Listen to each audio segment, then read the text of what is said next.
राधे राधे दोस्तों, आज है ज्येष्ठ पूर्णिमा। तो ज्येष्ठ पूर्णिमा के दिन ज्येष्ठ पूर्णिमा व्रत कथा को सुनना बहुत ही कल्याणकारी माना जाता है। तो आइए ज्येष्ठ पूर्णिमा की व्रत कथा सुनते हैं। आज के दिन एक बांस की टोकरी में 7 प्रकार के अनाज को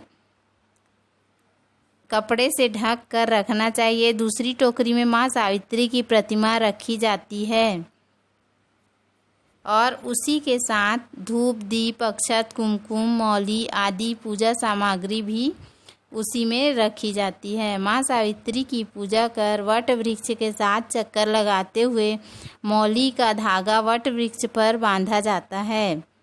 इसके बाद किसी निर्धन व्यक्ति या किसी ब्राह्मण को श्रद्धानुसार दान, दक्षिणा और प्रसाद के रूप में चने व गुड़ दिया जाता है। मान्यता है कि आज के दिन पवित्र गंगा नदी में स्नान करने से मनुष्य के जीवन के सभी पाप धुल जाते हैं। ज्येष्ठ पूर्णिमा को व्रत पूर्णिमा के नाम से भी जाना जाता है।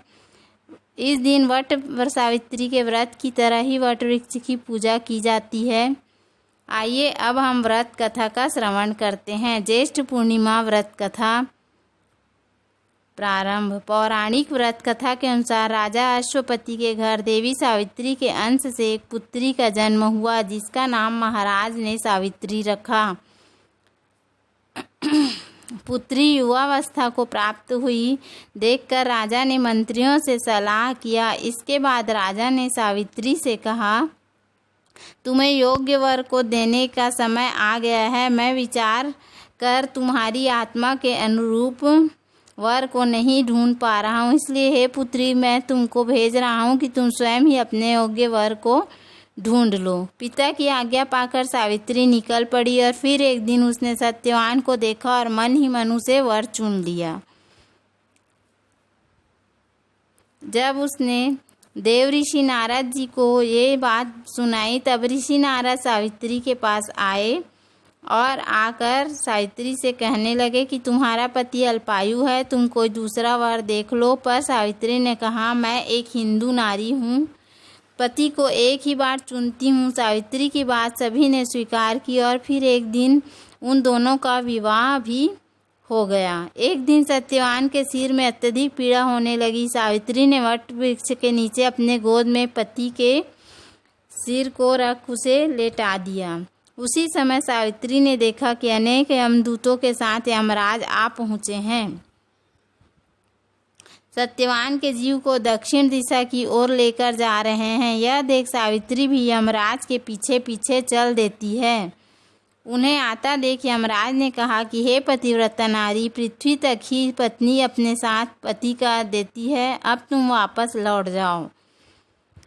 उनकी इस बात से सावित्री ने कहा, जहाँ मेरे पति रहेंगे मुझे उनके साथ रहना है, यही मेरा पत्नी धर्म है। सावित्री के मुख से यह उत्तर सुनकर राजा यमराज बड़े प्रसन्न हुए। उन्होंने सावित्री को वर मांगने को कहा और बोले, मैं तुम्हें 3 वर देता हूँ, बोलो तुम कौन कौन से 3 वर लोगी। तब सावित्री ने सास ससुर के नेत्र ज्योति मांगी, ससुर का खोया हुआ राज्य वापस मांगा एवं अपने पति सत्यवान के पुत्रों की मां बनने का वर मांगा। सावित्री के तीनों वरदान सुनने के बाद यमराज ने उसे आशीर्वाद दिया और कहा, तथास्तु, ऐसा ही होगा।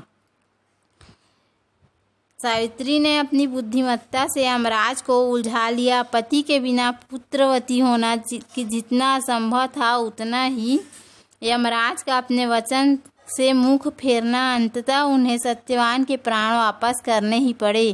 सावित्री पुनः उसी वट वृक्ष के पास लौट आई जहाँ सत्यवान मृत पड़ा था। सत्यवान के मृत शरीर में फिर से संचार हुआ।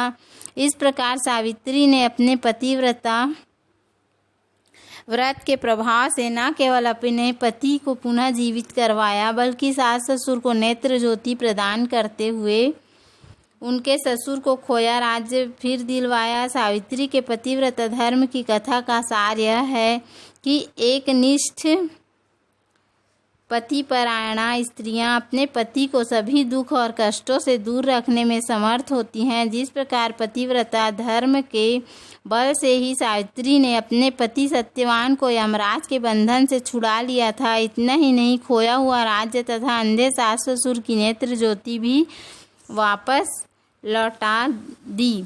कथा की समाप्ति के उपरांत अपने पति को रोली और अक्षत लगाकर चरण स्पर्श करें। इसके उपरांत प्रसाद वितरण करें। बोलो सत्यवान सावित्री की जय। तो उम्मीद है आपको हमारा वीडियो पसंद आया होगा। यदि हमारा वीडियो पसंद आया तो वीडियो को लाइक करें, चैनल को सब्सक्राइब करें। धन्यवाद। राधे राधे।